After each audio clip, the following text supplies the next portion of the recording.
2024-25 का session over हो चुका है और 2025-26 का सेशन अब स्टार्ट हो चुका है। अब जो बच्चे 9th क्लास 10th क्लास में प्रमोट हुए हैं तो उनको अपने बोर्ड की तैयारी में लग जाना चाहिए, क्योंकि जो बच्चे 10th क्लास में आते हैं उनके पास ज़्यादा टाइम होता नहीं है और इस बार दो बोर्ड होने वाले हैं। पहला बोर्ड आपका फरवरी मिड फरवरी से स्टार्ट हो जाएगा तो ज़्यादा टाइम नहीं होता है, और क्योंकि सिलेबस बहुत ज़्यादा होता है, डिफ़िकल्ट होता है, 9th क्लास के सिलेबस से आप कंपैरिज़न नहीं कर सकते हो। अगर आप ये सोचते हो कि 9th क्लास में अपना अच्छा स्कोर किया है, तो 10th क्लास में ज़रूरी नहीं कि आप अच्छा स्कोर कर पाओगे। उसका एक रीज़न ये है कि डिफ़िकल्टी लेवल भी ज़्यादा है और सिलेबस भी बहुत ज़्यादा है। तो 9th क्लास और 10th क्लास की मैं कंपैरिज़न बिल्कुल भी नहीं करता हूँ। हमेशा पेरेंट्स बच्चों की कंपैरिज़न करते हैं कि 9th क्लास में पढ़ने में ये अच्छा था, 10th क्लास में अब कैसा हो गया। फिर बोलेंगे कि वो जब 10th से 11th में पहुंचेगा, उसने पीसीएम लिया होगा तो बोलेंगे कि ये तो 10th क्लास में अच्छा था, अब ये 11th क्लास में तो कुछ करता ही नहीं है। उसका एक रीजन ये होता है, सिलेबस और डिफिकल्टी लेवल बहुत ज़्यादा हो जाता है और बच्चे जो है इतना ध्यान नहीं देते। उनको लगता है कि सब जो पीछे क्लास में हमने पढ़ा था वही सब कुछ यहाँ पर होएगा, इतना इजी होएगा। वो बहुत सारे यूट्यूब चैनल खुले होते हैं, वन शॉट से काम हो जाएगा, और एक वन शॉट की वजह से बहुत सारे बच्चे 11 क्लास में फेल भी हो जाते हैं। तो वो वन शॉट के चक्कर में बैठे रहते हैं, जबकि वन शॉट जैसी चीज़ें 11 जैसी चीज़ों में काम, 11 क्लास जैसी चीज़ों में काम नहीं आती है। तो हम अपना पहला चैप्टर स्टार्ट करेंगे। चैप्टर का नाम है रियल नंबर्स और ये हमारा लेक्चर 1 होगा। यहाँ पर जितने भी मैं लेक्चर रिकॉर्ड करूँगा, उन लेक्चरों की खास बात ये होगी कि हम इन लेक्चरों के अंदर एनसीईआरटी सभी कवर करेंगे, ठीक है? एनसीईआरटी का कुछ नहीं छोड़ेंगे, चाहे उसके एग्जाम्पल्स हों या एक्सरसाइज हों, नंबर 1। नंबर 2, जो एनसीईआरटी की एग्जाम्पलर है, वो उसके हम क्वेश्चन नहीं छोड़ेंगे, जो भी हमारे सिलेबस में है, वो सारी चीज़ें हम करेंगे। पिछले साल के मैं आपको कोशिश करूँगा कि पिछले 10 साल के आपको क्वेश्चन कराऊँ यहाँ पर, पूरी कोशिश रहेगी मेरी कि पिछले आपको 10 साल के क्वेश्चन मैं आपको कराऊँ। अदरवाइज मैं आपको जो पैंडेमिक के बाद जितने भी सीबीएसई के पेपर हैं वो तो सॉल्व कराऊंगा, लेकिन मैं कोशिश करूंगा आपको पिछले 10 साल के क्वेश्चन पेपर सॉल्व कराऊंगा। और यहाँ पर जो भी सीबीएसई के सैंपल पेपर सीबीएसई अपनी वेबसाइट पर अपलोड करती होती, मैं वो आपको सभी सॉल्व कराऊंगा। आर डी शर्मा और आर एस अग्रवाल ये दोनों वल की बुक होती हैं, तो क्या हम इसको पूरी की पूरी सॉल्व करेंगे? देखो, इसमें आर डी शर्मा और जैसा आर डी शर्मा काफ़ी बल्की होती है, बहुत मोटी बुक होती है और क्वेश्चन का लेवल भी बहुत अच्छा होता है। मैं हमेशा बच्चों को जब भी पढ़ाता हूँ, हमेशा बोलता हूँ या तो आप इनमें से अगर कोई बच्चा पढ़ने वाला है तो उसको आर डी शर्मा लेनी चाहिए, पढ़ना चाहिए। और बच्चा थोड़ा हल्का है, मतलब इतना नहीं कर सकता है, तो उसको आर एस अग्रवाल एनसीईआरटी पर आपको डिपेंड नहीं होना चाहिए। देखो, अब क्या है, अब ज़माना कॉम्पिटेंसी बेस्ड क्वेश्चन आने लग गए, उसका ज़माना आ गया है। तो अगर आप एनसीईआरटी पर ही पूरा निर्भर होकर जाओगे तो आप अच्छे मार्क्स नहीं स्कोर कर सकते हो अपने 10th क्लास के अंदर। इवन मैं हमेशा बोलता हूँ बच्चों को, 9th और 10th वालों को, आपको अपना 9th और 10th का अच्छा मैथ करना चाहिए। उसका एक रीज़न ये है क्योंकि 12th के बाद आपको बहुत सारे बच्चों को सीयूटी देना होता है, तो सीयूटी के अंदर 10th और 9th क्लास का मैथ पूछा जाता है, बहुत ज़्यादा पूछा जाता है। तो इसलिए मैं बच्चों को बोलता हूँ अपने फंडामेंटल 9th और 10th क्लास के क्लियर रखना, वरना वो आपको फिर से पढ़ना पड़ेगा। हालाँकि वो तो पढ़ना ही पड़ता है, अलग से भी पढ़ना पड़ता है। तो हम यहाँ पर आर डी शर्मा के जो देखो, सारे तो मैं नहीं कराने वाला हूँ, ना ही अग्रवाल, लेकिन जो भी आपके सिलेबस में पूरी कोशिश रहेगी मैं उसको वहाँ से सेलेक्टेड क्वेश्चन आपको कराऊँ कि ये कैसे, अगर जो कोई क्वेश्चन ऐसा आता है कि उसके अंदर बहुत सारे कॉन्सेप्ट यूज हो रहे होते हैं, चाहे वो आर डी शर्मा हो अग्रवाल हो, तो मैं हमेशा ऐसे क्वेश्चनों को कराता हूँ, क्योंकि एक क्वेश्चन के अंदर बहुत सारे कॉन्सेप्ट इन्वॉल्व होते हैं। मैं यहाँ पर एक और चीज़ इन्वॉल्व करूंगा यहाँ पर, वैसे मैंने मेंशन नहीं की है, लेकिन इसलिए नहीं की है क्योंकि वो थोड़ा सा अजीब हो जाता है। क्योंकि मैं पिछले 18-19 साल से पढ़ा रहा हूँ, तो चाहे दिल्ली के अंदर मॉडर्न पब्लिक स्कूल हो, टॉप के स्कूल हैं ये, और डीपीएस हो, और यहाँ पर सलवान पब्लिक स्कूल हो, या फिर एल्कॉन इंटरनेशनल स्कूल हो, और बहुत सारे स्कूल हैं, एलपीएस हो। तो मैं इनके जो भी बच्चे मेरे पास आते हैं वो अपने उनके क्योंकि वो उनको हाँ, केंद्रीय विद्यालय के बच्चे भी आते हैं, तो उनके सभी के जो पेपर हुए होते हैं, जो स्कूल में कंडक्ट कराए जाते हैं, वो मैं आपको सभी यहाँ पर सॉल्व कराने वाला हूँ।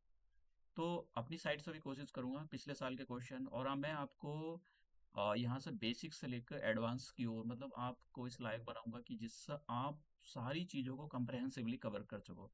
क्योंकि देखो और यहाँ पर ऐसा नहीं है कि ये कोई 9th क्लास का 8th क्लास का मैथ है कि आप वन शॉट या इसमें कवर कर लोगे, ये ऐसा नहीं चलता है यहाँ पर।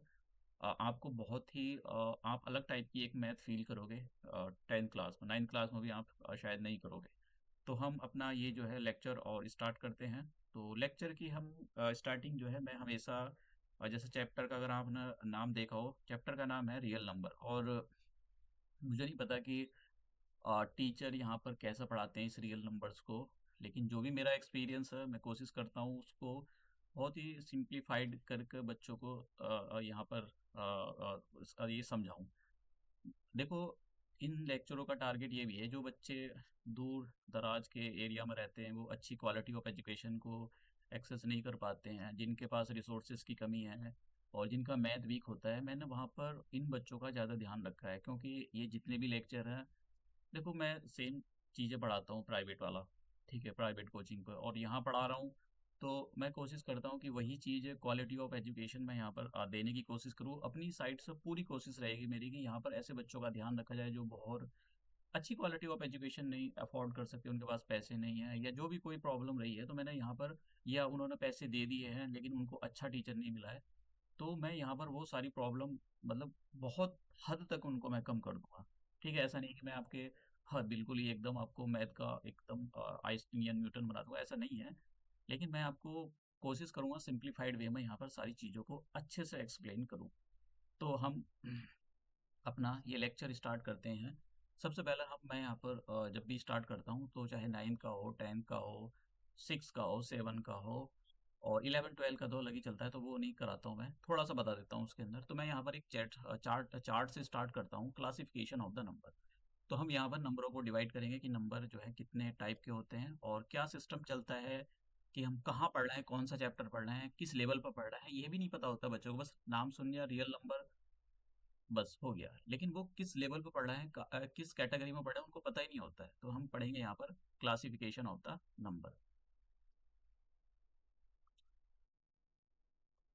तो नंबर का सबसे पहले हम क्लासिफिकेशन करेंगे। देखो लेक्चर थोड़े बड़े हो सकते हैं, क्योंकि ये छोटा छोटा बनाना, लेक्चर अपलोड करना, वो मेरे बस की बात तो नहीं है, क्योंकि मेरे पास टाइम भी नहीं होता है।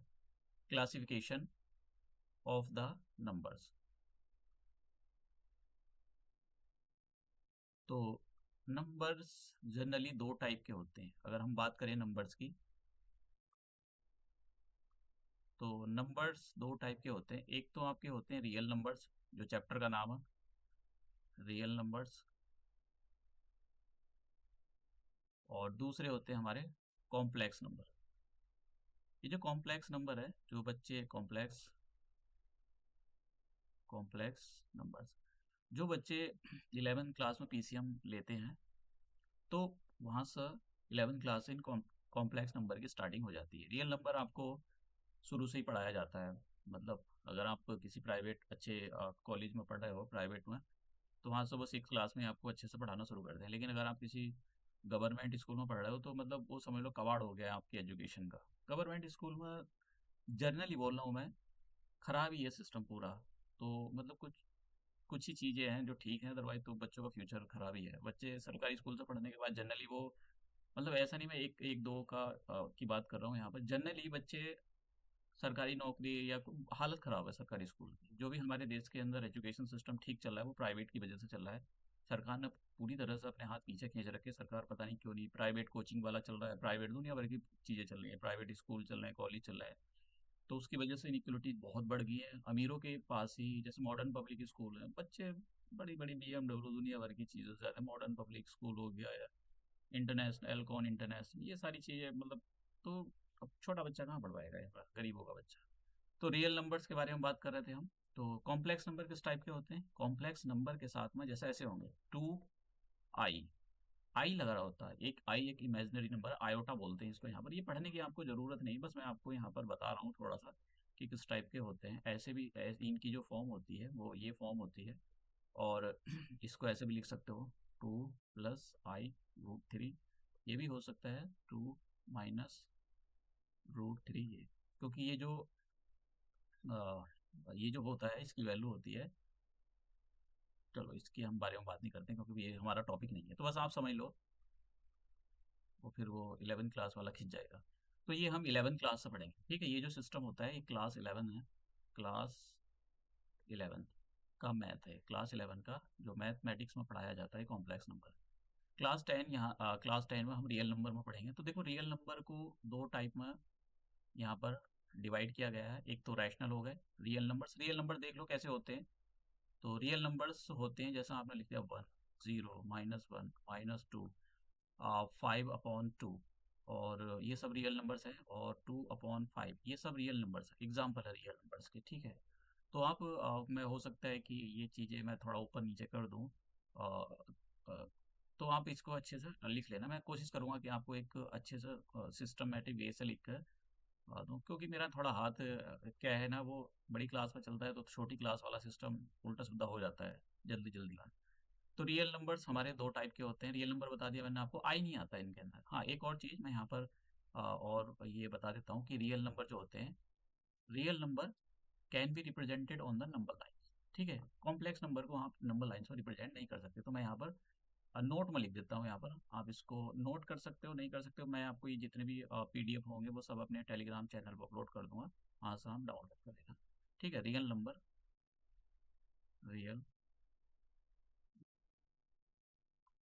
Real numbers can B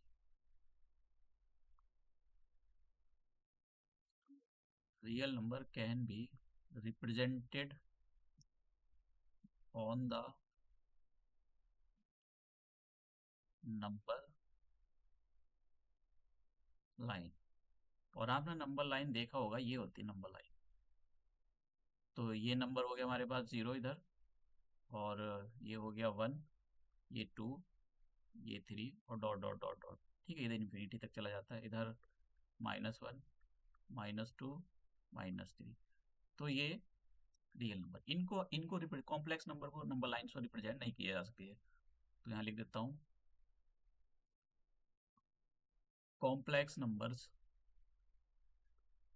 complex numbers can not be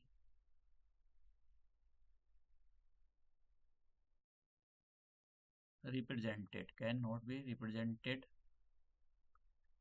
on the number line.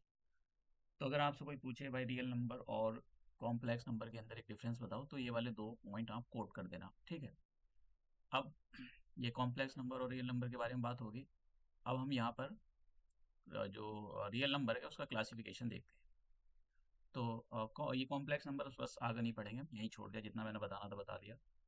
Real numbers, तो रियल नंबर्स रियल नंबर्स जो होते हैं वो, उनको जनरली दो टाइप में क्लासिफाइड किया गया है। एक तो होते हैं रैशनल, ये बहुत इंपॉर्टेंट है, ये वाला अच्छे से सुन लेना। यहाँ पर मैं काफ़ी सारी चीज़ें बताऊंगा जो हमारे उसमें यूज होने वाली है। बच्चों को पता ही नहीं होता है, वो बस रट्टा मार रहे होते हैं, मतलब किसी तरह से उनकी गाड़ी चल रही है।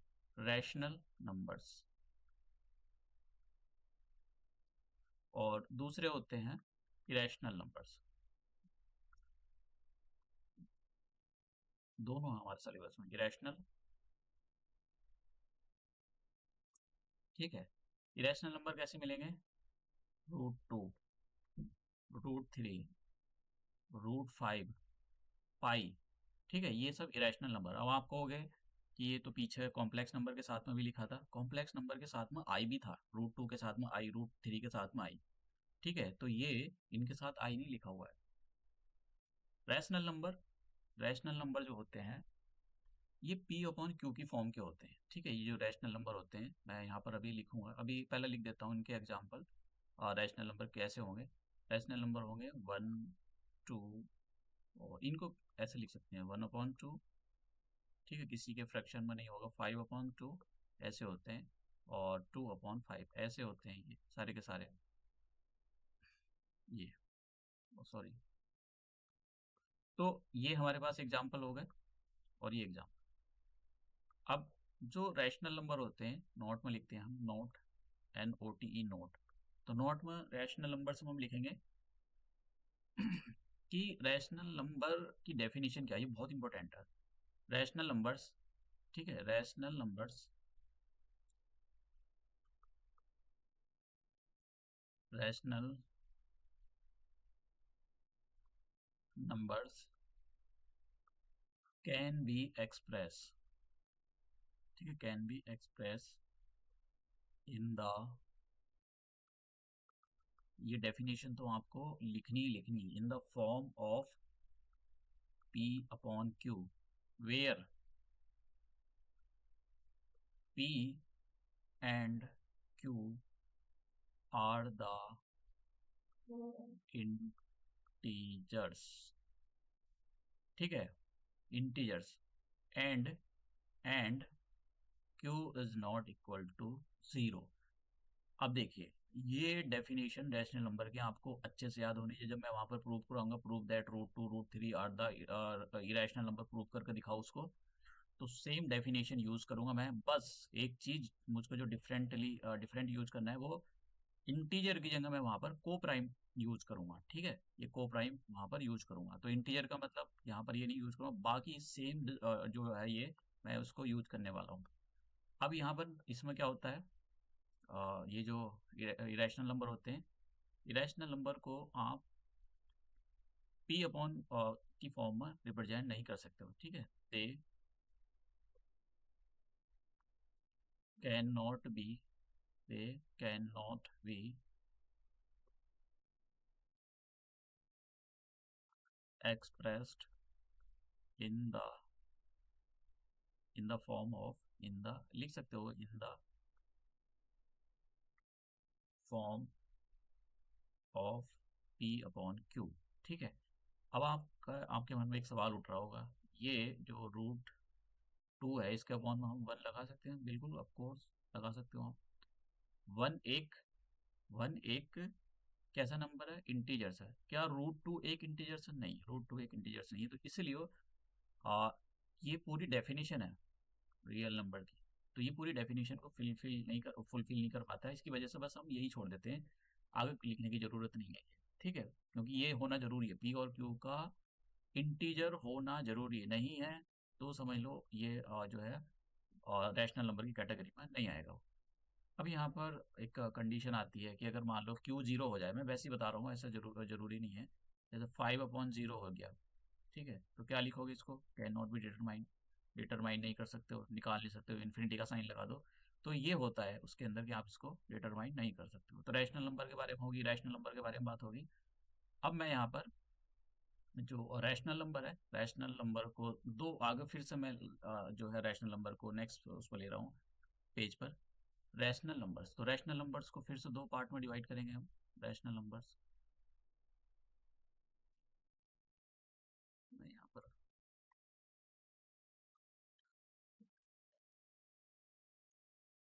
रैशनल नंबर,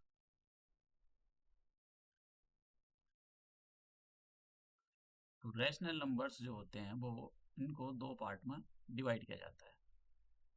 एक तो फ्रैक्शन वाला पार्ट, ठीक है, एक हो गया, मैं यहाँ लिख देता हूँ फ्रैक्शन, फ्रैक्शन वाला पार्ट। और फ्रैक्शन भी आपके यहाँ पर तीन टाइप के फ्रैक्शन होते हैं। एक आपका प्रॉपर, एक इम्प्रॉपर, और दूसरा होता है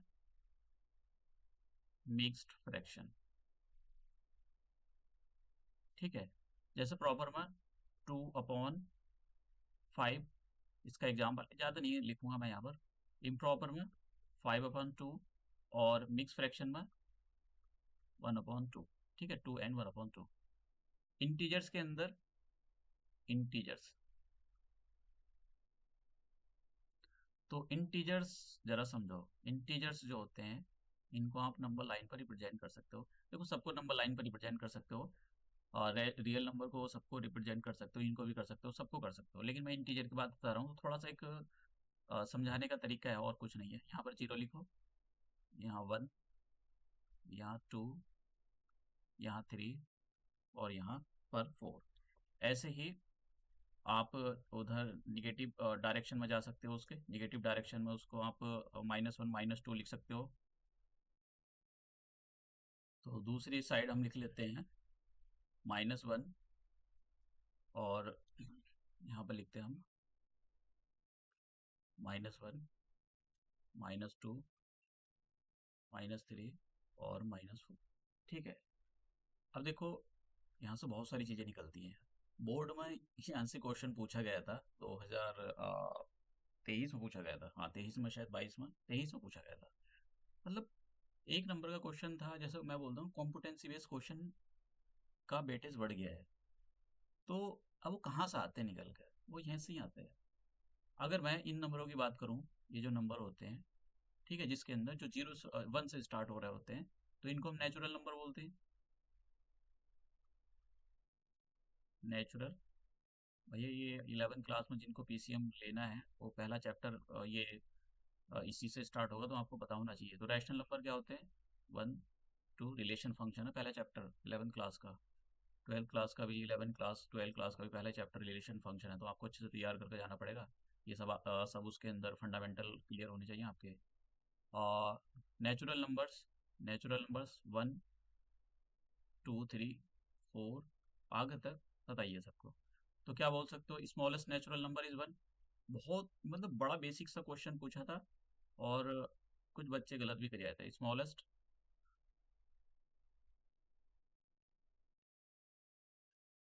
नेचुरल नंबर क्या है? 1। ठीक है।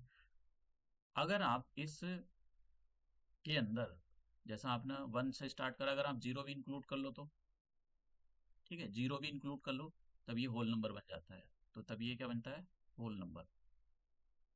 होल।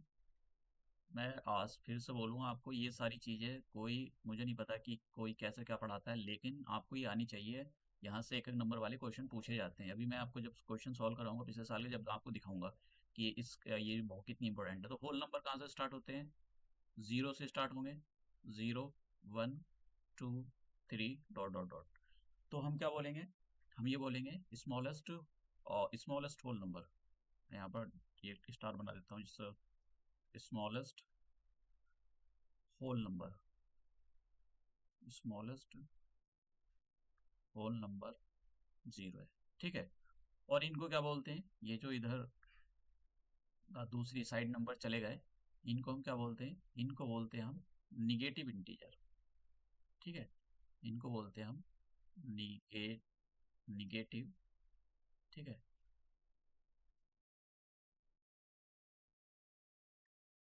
ये सारे के सारे इंटीजर हैं, निगेटिव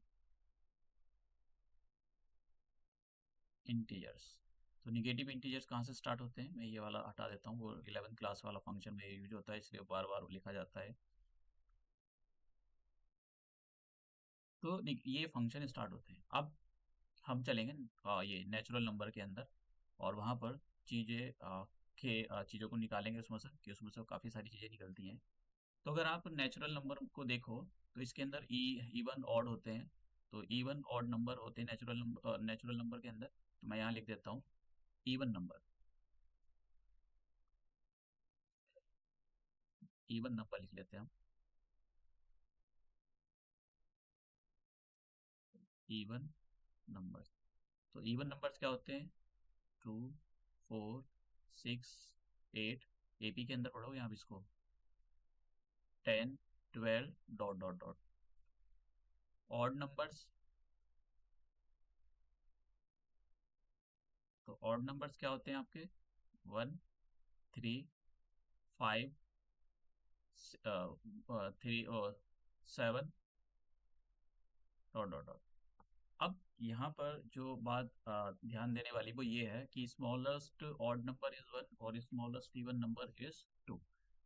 अब यहाँ से निकलता है आपका जो नेचुरल, ये हमने नेचुरल नंबर पढ़े, यहाँ से निकलते हैं आपके प्राइम नंबर। प्राइम नंबर पर और कंपोजिट नंबर पर क्वेश्चन पूछा था उसमें। बच्चे, पता नहीं, मुझे तो नहीं लगता है कि उनको पता भी होगा कि भाई क्या होता है। तो प्राइम नंबर के बारे में हम पढ़ लेते हैं कि प्राइम नंबर होते क्या है। ठीक है। इसकी डेफिनेशन के बारे में तो आपको पता ही होगा। इवन नंबर की डेफिनेशन के बारे में मैं फिर भी लिख देता हूँ यहाँ पर। अ नंबर, इवन नंबर उनको बोलते हैं एक नंबर जो 2 से डिवाइड हो जाए। अ नंबर, मैं लिख देता हूँ यहाँ पर आ number. A number which is divisible by 2। ठीक है। और इसके बारे में, ऑड नंबर के बारे में मैं लिख देता हूँ, यहाँ पर नीचे लिख रहा हूँ, आप इसको लिख लेना, सीक्वेंस से लिखना। अ नंबर विच इज नॉट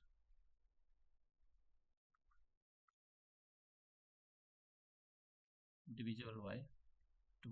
ठीक है। तो अब हम जैसे मैं बता रहा था आपको, प्राइम नंबर के बारे में हम पढ़ लेते हैं। प्राइम नंबर अच्छे से पढ़ना है इसको, इसका यूज भी है, क्योंकि फैक्टराइजेशन जो है उसमें बोला गया है, आपके यहाँ पर जो फैक्टराइजेशन है एक्सरसाइज पहली वाली है।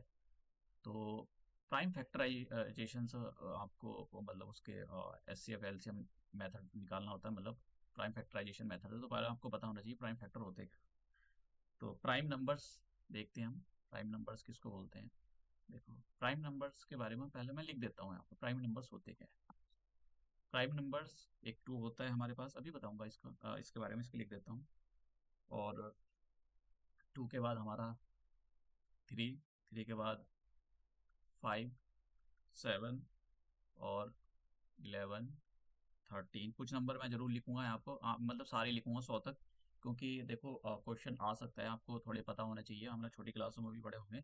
11, और 11 के बाद कौन सा आ जाएगा, 19, 19 के बाद 23 एंड 29, 31, 37 एंड 41 एंड 43 और 47, 53 and 50।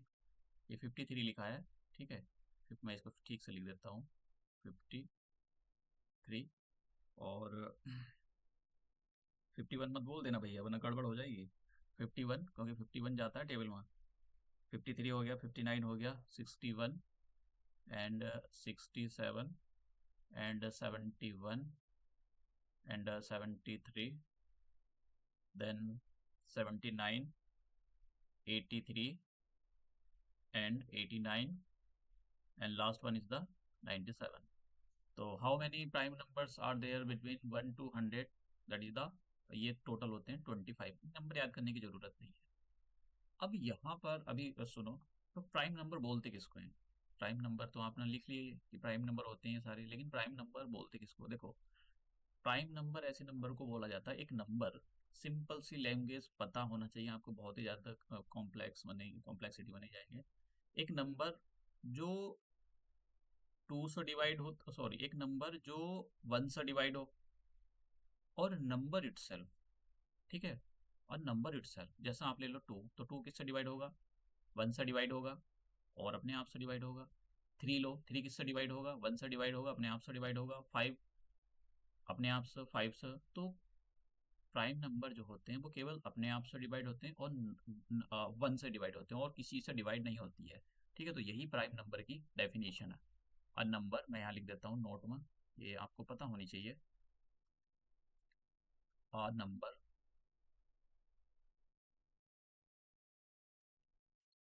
which is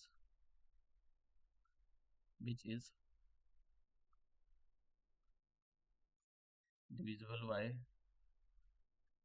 1 and number itself। ठीक है, किसी भी तीसरे नंबर से डिवाइड नहीं होगा। 2 देख लो, 2 जैसे मैंने आपको बता दिया।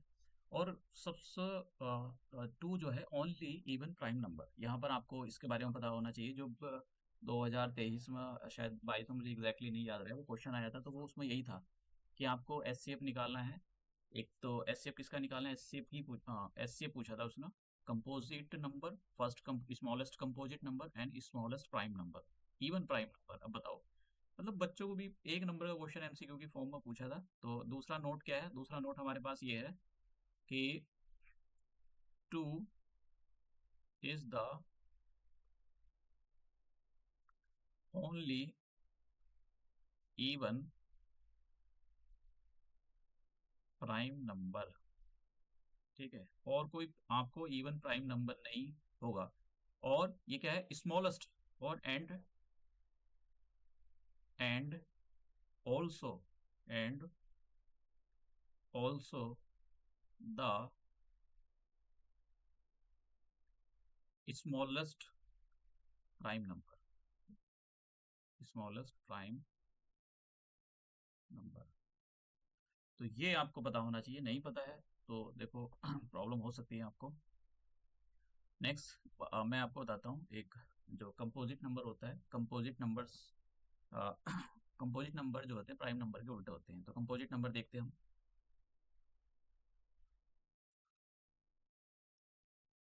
कंपोजिट, तो कंपोजिट नंबर क्या कहता है? कंपोजिट नंबर कहता है कि एक नंबर ऐसा जो वन से डिवाइड हो रहा, अपने आप से डिवाइड हो रहा, और एनी किसी थर्ड नंबर से डिवाइड हो रहा है। तो ये डेफिनेशन है इसकी, ठीक है, कंपोजिट नंबर की। अ number which is divisible bye, divisible by one comma number itself, number itself and any other number। समझ गए आप? ये ये डेफिनेशन है। एग्जाम्पल 4 ले लो, 5, सॉरी 5 नहीं होगा, 6 आगे लिख सकते हो आप, बहुत सारे। और जो ये 4 होता है, अब देखो आप कहोगे कि स्मॉलेस्ट यहाँ पर जो है स्मॉलेस्ट, ये वाली बात आ जाएगी। स्मॉलेस्ट मैं लिख देता हूँ यहाँ पर, स्मॉलेस्ट कंपोजिट नंबर 1 2 3। 1 नहीं होता है कंपोजिट नंबर, 2 नहीं होता है, 3 नहीं होता है, 4 होता है स्मॉलेस्ट कंपोजिट नंबर। समझ रहे हो आप? बहुत इंपॉर्टेंट है ये, यहाँ से क्वेश्चन बनते हैं। स्मॉलेस्ट नोट लिख देता हूँ मैं यहाँ पर, जिनको नहीं पता है वो पता नहीं कौन पढ़ाता है नहीं पढ़ाता है। स्मॉलेस्ट कंपोजिट नंबर इज 4, ठीक है। अब आपसे यहाँ पर क्वेश्चन ये पूछा जाए, फाइंड HCF ऑफ स्मॉलेस्ट, ऐसा पूछा जाए, smallest of smallest composite number and smallest prime number, ठीक है, स्मॉलेस्ट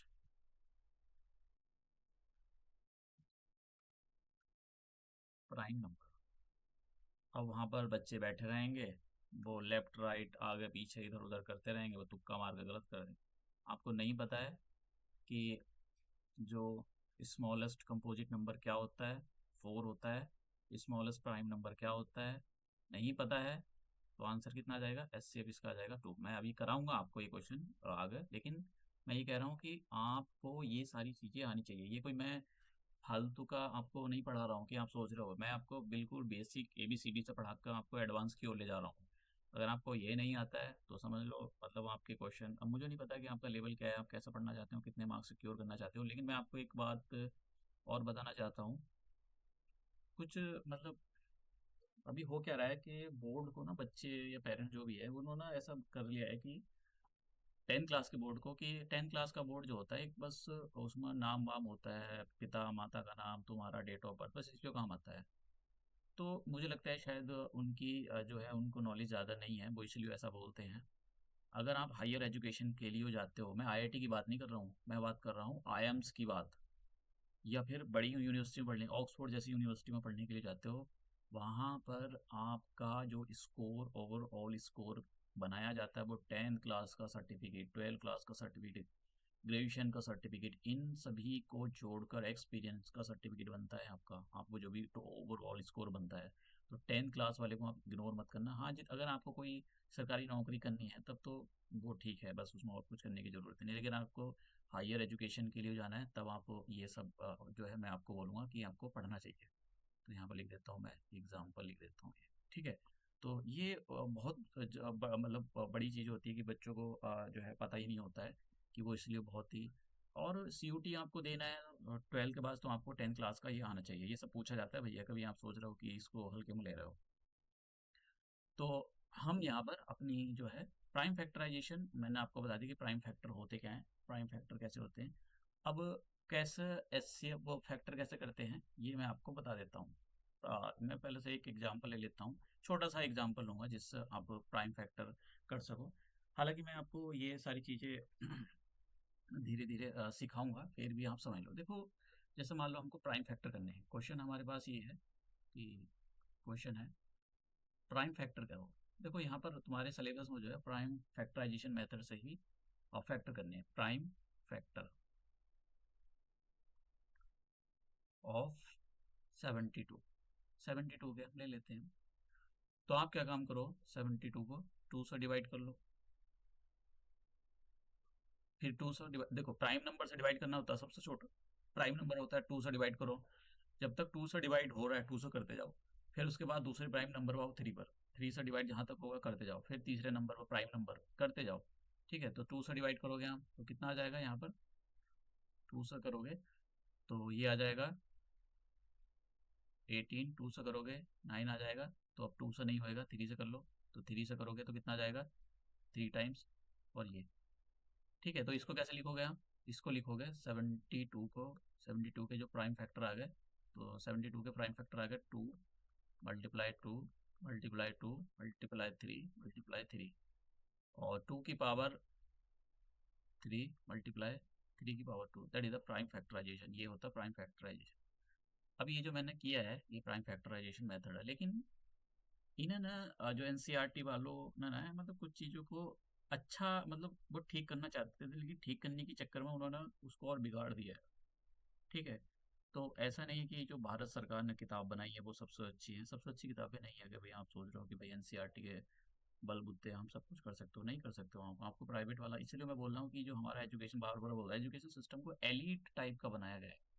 आपके पास पैसा है, अमीर हो, गाड़ी में जाते हो आप, तभी आप आगे जो पढ़ सकते हो आगे लिख सकते हो। अगर गरीब और गरीब के बच्चे नहीं पढ़ते आगे भाग, आपको सोच रहे हो वो सरकारी मतलब वो कांस्टेबल बनेगा, एसएससी की तैयारी करेगा, हो साथ ये हो सकता है कि वो किसी आईआईटी में चला जाए, या ये हो सकता है कोई आईएएस ऑफिसर बन जाए। अगर आप सोच रहे हो कि जो गरीब शरीफ के बच्चे डॉक्टर बनेंगे, वो भूल जाओ, वो नहीं होता। ये हायर एजुकेशन होती, क्वालिटी ऑफ एजुकेशन होती, या फिर वो आईएम्स या हार्वर्ड स्कूल में पढ़ेगा। ये बहुत ही इक्का दुक्का 200-300 करोड़ में एक चला गया, अदरवाइज ऐसा कुछ नहीं होता है। यही है हमारे यहाँ पर। अब मतलब चीज़ों को आसान करने की बजाय उसको खराब कर दिया है, एनसीईआरटी में बहुत सारी चीज़ों को खराब कर दिया है इन्होंने। एक प्राइम फैक्टराइजेशन को मेथड से उससे किया है, ट्री मेथड का। तो मैं बताता हूँ क्या है ये। जैसे 72 है, तो सब यही है, ये सिस्टम जो है। तो 2 से इसको डिवाइड करो। ठीक है, जब 2 से डिवाइड करोगे, डिवाइड करके आपको यहाँ लिखना है 36। फिर 36 को 2 से फिर से डिवाइड करो तो कितने टाइम जाएगा, 18। 2 से फिर से डिवाइड करो तो कितने टाइम जाएगा, 9 टाइम्स। और फिर 3 से डिवाइड करो तो कितने टाइम जाएगा, 3 टाइम्स। और 3 से फिर से डिवाइड करो, करने की ज़रूरत नहीं है आगे, इसको बस यहीं छोड़ दो। तो ये ट्री फैक्टर, अब आप समझ रहे हो ना। अब ऐसा क्यों कर रहे हैं हम। बोर्ड में एक बार क्वेश्चन पूछा गया था, मतलब अपडेटेड थी हमारे सिलेबस में ट्री मेथड से। तो मैं आपको इस तरीके से भी कराऊंगा कुछ क्वेश्चन मतलब दोनों टाइप से करा दूँ, बार बार ये सब कुछ कराने की ज़रूरत नहीं होती है। उसमें जो क्वेश्चन आया था वहाँ पर, उसमें ना एक नंबर मिस था। जैसे मान लो ऐसे प्राइम फैक्टराइजेशन दे दिए, एक नंबर का क्वेश्चन था, और यहाँ पर एक नंबर मिस था, जैसे 2 नहीं है, तो आपको वहाँ पर लिखना था। 4 ऑप्शन दे रखे थे, क्या नंबर आएगा, तो वो आपको वहाँ पर लिखना था। तो एक नंबर का क्वेश्चन आया था, ये सब पूरा बना हुआ था, ट्री वाला ये सब बना हुआ आया था, समझ गए आप। तो ये पढ़ना पड़ेगा हमको। ठीक है, वो उन्होंने बोला है कि गलत चीज़ पढ़ो, तो भाई पढ़ो, एक नंबर का क्वेश्चन ही आ गया तो फिर कैसे करोगे, करना पड़ेगा। अच्छा मार्क्स सिक्योर करना है। तो अब हम जो हमारी एक्सरसाइज है, एक्सरसाइज के थोड़े से क्वेश्चन कर लेते हैं। Express each number as a product of its prime factor. Prime factorization से हमको इसको करना है, तो प्राइम फैक्टराइजेशन से करते हैं। तो पहला क्वेश्चन हमारे पास ये एक्सरसाइज है, एक्सरसाइज 1 चलो मैं ये लिखता नहीं हूँ, क्वेश्चन नंबर 1 का क्वेश्चन नंबर 1 है और उसका फर्स्ट पार्ट है। तो मैं एक दो क्वेश्चन आपको फैक्टर ट्री से बता दूंगा, फिर जैसा आप चाहो वैसा कर लेना। तो 140 को आप 2 से डिवाइड करो। जब तक ये देखो स्मॉलेस्ट प्राइम नंबर से डिवाइड करना होता है। देखो जरूरी नहीं कि आप स्मॉलेस्ट से ही स्टार्ट करो, किसी भी प्राइम नंबर से स्टार्ट करो, लेकिन जो नंबर जिसको भी आपको डिवाइड करना है, जिसके फैक्टर करने हैं, उसको प्राइम नंबर से ही आपको डिवाइड करना है। जरूरी नहीं 2 से स्टार्ट करो, 3 से भी कर सकते हो, 5 से कर सकते हो, ठीक है, जो भी आपको ठीक लगता है। तो अगर मैं इसको 2 से डिवाइड कर दूँ तो 2 की टेबल में कितने टाइम जाएगा, 2 7 जा 70 टाइम्स। फिर इसको 2 से फिर से डिवाइड करो तो कितने टाइम जाएगा ये, और ये 35 टाइम्स जाएगा। फिर आप इसको किसकी 5 की टेबल से डिवाइड करो, तो 5 की टेबल से डिवाइड करोगे तो कितने टाइम्स आएगा, 7। 7 को फिर आगे कुछ मत करना, तो इसके प्राइम फैक्टर क्या हो गए, 140। इसको ट्री मेथड, ये ट्री तरीके से बनाया जाता है। तो इसको ये लिखेंगे, ये वाले जो नंबर आते हैं ये और ये, तो इसको लिखते हैं 2 मल्टीप्लाई 2 मल्टीप्लाई 5 मल्टीप्लाई 7, और इसको लिखेंगे 2 की power 2 multiply 5 multiply 7, that is the answer. Next question, जो नेक्स्ट वाला पार्ट है हमारा, मैं इसको नेक्स्ट वाले पेज पे ले लेता हूँ। तो 150 है क्वेश्चन नंबर 1। क्वेश्चन नंबर 1 है यहाँ पे। तो क्वेश्चन नंबर 1 का सेकंड पार्ट 156, यही नंबर था शायद, 156, ठीक है। तो 156 को आप करो, क्योंकि ये 2 से डिवाइड हो जाएगा। तो कितने 2 से डिवाइड करोगे तो ये जाएगा, 2 की टेबल में करोगे 2 7 जा 14, और यहाँ पर कितना आ गया, 2 8 जा, फिर 2 की टेबल से कर लो, 2 यहाँ लिखो डिवाइड कर कर, 2 3 जा 2 9 जा, 3 की टेबल से करो, 2 से नहीं जाएगा ये, फिर आगे जाएगा नहीं। ठीक है, तो 156 equal to 2 multiply 2 multiply 3 multiply 13। तो इसको आप ऐसे भी लिख सकते हो, 2 मल्टीप्लाई 2 मल्टीप्लाई 3 मल्टीप्लाई 13। तो ये मतलब हमारे पास क्वेश्चन का आंसर आ गया। अब अभी और क्वेश्चन है, जो क्वेश्चन नंबर सेकंड है उसको करते हैं। तो क्वेश्चन नंबर सेकंड में देखो, यहाँ पर अगर आप देख रहे हो तो आपको टेबल आना जरूरी है, नहीं आई तो मतलब समझ लो ना। ये देखो, मैं एक और चीज़ बताना, बेसिक बेसिक स्टैंडर्ड और बेसिक मैथ होता है। तो बेसिक मैथ में इस टाइप के क्वेश्चन पूछे जाते हैं, ऐसा नहीं स्टैंडर्ड में नहीं पूछे जाते हैं, उसमें भी पूछे जाते हैं, लेकिन बेसिक में पूछे गए क्वेश्चन है ये। तो हमारे पास जो नंबर है 3825, एक बार मैं चेक कर लेता हूँ, 383825, ठीक है, यही नंबर है। तो अब हम सबसे पहले हमको बताया लास्ट में 5 आ रहा है, तो ये नंबर जो है 5 से डिवाइड होगा। तो अब देखो, ऐसे बड़े जब नंबर आए तो आपको थोड़ा सा लॉजिकली सोचना चाहिए। 2 से तो नहीं होगा, 3 से पता नहीं होगा, नहीं होगा, लेकिन 5 से जरूर होगा। तो पहले 5 से कर लेते हो, 3 से होगा तो बाद में देख लेंगे, वो नंबर निकल कर आ जाएगा। तो हम इसको 5 से डिवाइड करोगे तो ये आ जाएगा 765। अब ये नंबर जो है फिर से 5 से डिवाइड हो रहा है, कर लो फिर से, ठीक है। तो ये कितना आ जाएगा, 153। अब ये देखो ये नंबर होएगा क्या, देखो, और तीनों का सम कर लो, 9 आ जाएगा, मतलब ये नंबर 3 से डिवाइड हो जाएगा। तो इसको आप कर लो, ये कितना आ जाएगा, 51 आ गया। और फिर ये नंबर 3 की टेबल से जाता है तो 17। तो इसके जो प्राइम फैक्टर आ गए, प्राइम फैक्टर कितने आ जाएंगे, 3825 मल्टीप्लाई, और तो यहाँ लिख लो। आप बड़े नंबर को छोटे नंबर को आगे लिख सकते हो, उसको कोई फर्क नहीं है, लेकिन प्राइम फैक्टर होनी चाहिए। कभी आप सोच रहे हो कि भाई ये कोई गलत हो गया, गलत नहीं हुआ है, आप उसको आगे पीछे कर सकते हो। तो हमारे पास ये प्राइम फैक्टर हो गए। नेक्स्ट क्वेश्चन लेते हैं हम। नेक्स्ट क्वेश्चन हमारा, तो नेक्स्ट क्वेश्चन क्या है, क्वेश्चन नंबर 1 का पार्ट फोर्थ। तो क्वेश्चन है हमारे पास 5005। तो देख लेते हैं हमारा क्या ये है। तो यहाँ पर हाँ ठीक है, सॉरी 500, ठीक है, ओके।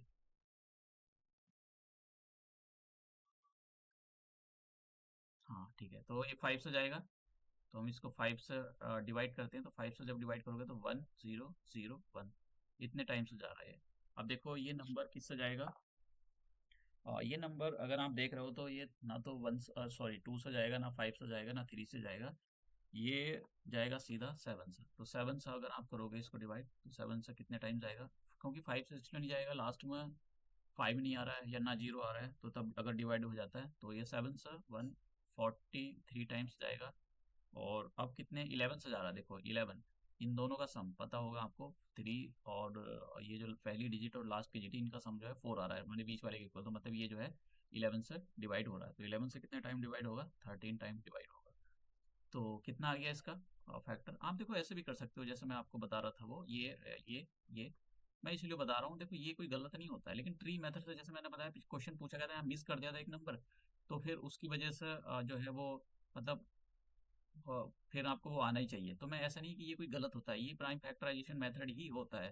तो 43 और फिर 11 से कर लो, तो ये जो होता है ये सब प्राइम फैक्टराइजेशन मेथड ही होता है। लेकिन अब क्योंकि जैसे मैंने कहा इन्होंने कुछ चीज़ों को बिगाड़ दिया है, सुधारने की बजाय बिगाड़ दिया, चीज़ें इजी करना चाहते थे उसके चक्कर में कॉम्प्लेक्स कर दिया, कोई सवाल उठा नहीं आता, जैसा करो वैसा, जैसा इन्होंने बोल दिया वैसे ही करना पड़ेगा, कोई लेफ्ट राइट नहीं है, तो भैया कंप्लेन कुछ कर नहीं सकते। तो यहाँ पर लिख दो 5 × 7 × 11 × 13, तो ये हमारे पास प्राइम फैक्टराइजेशन आ गया। लास्ट वाला क्वेश्चन बचा हुआ है, उसके बाद में हम ये लेक्चर ख़त्म करेंगे। तो लास्ट वाला क्वेश्चन है क्या, बाकी हम दूसरे वाले लेक्चर में करेंगे। और जैसे मैंने कहा कि यहाँ पर मैं आपको पढ़ाऊँगा, देखो बहुत सारी चीज़ें, एक टीचर को अपनी लैंग्वेज पर मतलब बहुत सारे यूट्यूब चैनल खुले हुए हैं जो अच्छा पढ़ाते हैं, मैं ये नहीं कहता हूँ खराब, लेकिन लैंग्वेज बहुत खराब है। मतलब आप समझ रहे हो ना, एक टीचर को पढ़ाना ही नहीं आना चाहिए, एक टीचर को अच्छा टीचर सिविलाइज होना चाहिए, क्योंकि ये बहुत ज़रूरी है। अगर आप गलती करते हो, आपको बोलने का तरीका नहीं है, चीखते हो, ये कोई तरीका नहीं होता है पढ़ने का या पढ़ाने का। आपको सिविलाइज होना पड़ेगा, तभी तो बच्चे सिविलाइज होंगे। आप खुद तो वो अपने ऐसा व्यूज़ बढ़ाने के लिए पता नहीं क्या चल रहा है, मैं छोड़ो उसको यार, किसी को क्रिटिसाइज नहीं कर सकते, वो सबकी अपनी मर्जी है। सिस्टम इसलिए चल रहा है क्योंकि स्टूडेंट्स चाहते हैं, समाज चाहता है, इसलिए वो भी ऐसा उल्टा सुल्टा गाली गलौज क्लास में करते हैं, और जो भी है उनका जैसा भी करना है, तो उनको भी अब वो नहीं बोल सकते, उनकी कमी नहीं है, उनको अपने यूट्यूब चैनल चलाना है, उनका भी शायद हो सकता है कि खर्चा उसी से चलता हो, तो इसीलिए वो ऐसा करते हैं कि क्योंकि हमारे देश के अंदर जो है लिटरेसी रेट बहुत कम है, मतलब पढ़े लिखे नहीं है लोग, वो गाली गलौज वाला अगर आप चैनल खोलोगे तो वो बढ़िया चलेगा एकदम। लेकिन अगर आप ना वो पढ़ाने वाला लोगों को शिक्षित एजुकेट ये करोगे, नहीं करेगा, उसमें से कुछ ही बच्चे, शायद 8-10 ही बच्चे होंगे जो ये सारी चीज़ें देखें, तो ये भी समस्या है हमारे देश के अंदर। तो करते हैं इसको, तो ये थोड़ा सा बड़ा नंबर आ जाता है, तो इसको सही है 17 से डिवाइड होगा। अगर आपको कोई ऐसा बड़ा नंबर आता है तो आप जो है इस टाइप का कोई भी क्वेश्चन आता है तो आप उसको डिवाइड कर देख लो, देखो आपको मतलब टेबल आनी चाहिए, आपसे उम्मीद की जाती है कि आपको ये टेबल आनी चाहिए, क्योंकि ये नंबर ना तो किसी भी प्राइम नंबर से चले जाओ ना, 3 से होगा ना, 5 से होगा ना, ये 7 से होगा ना, 11 से होगा, किसी से नहीं होगा, 13 से नहीं होगा, तो आपको सीधा 17 पर आना पड़ेगा। ठीक है, तो ये चेक करना पड़ेगा आपको, इसका कोई, अगर आप सोच रहे हो कि इसका कोई इलाज है, वैसे ऐसे क्वेश्चन कम, बहुत कम चांसेस होते हैं पूछे जाए, लेकिन हो सकता है उनके पेट में दर्द हो जाए, वो पूछ ले, तो अब ये क्वेश्चन 19 से जाएगा। ठीक है, तो आपको चेक करना पड़ेगा, कुछ क्वेश्चनों को तो चेक ही करना पड़ेगा कि भाई ये किससे जा रहा है, तो आपको प्रैक्टिस करनी पड़ेगी। वैसे बहुत कम चांसेस होता है कि इस टाइप के क्वेश्चन पूछे जाए, लेकिन फिर भी एनसीईआरटी में दे रखा है, बेसिक मैथ वालों जैसे पूछा तो नहीं गया, अगर बात करूँ, इतने सालों से पढ़ा रहा हूँ, तो ये प्रैक्टिस के लिए भले से दे दे, लेकिन उनको भी पता होता है ये कोई तरीका नहीं है मतलब कराने का। देखो प्राइम फैक्टराइजेशन कराने का तरीका तो फिर एक कोई बड़ा लंबा चौड़ा सा दे दो नंबर, कराते रहो बच्चों को वहाँ पर, तो ये कोई तरीका नहीं होता है। आप बच्चों को क्या चेक करना चाहते हो, क्या उनका टेबल चेक करना चाहते हो, या फिर क्या चेक करना चाहते हो, ये एक सवाल उठता है। तो टेबल चेक करना है तो फिर मुश्किल से मुश्किल क्वेश्चन, तो फिर ये ऐसे ही वाले।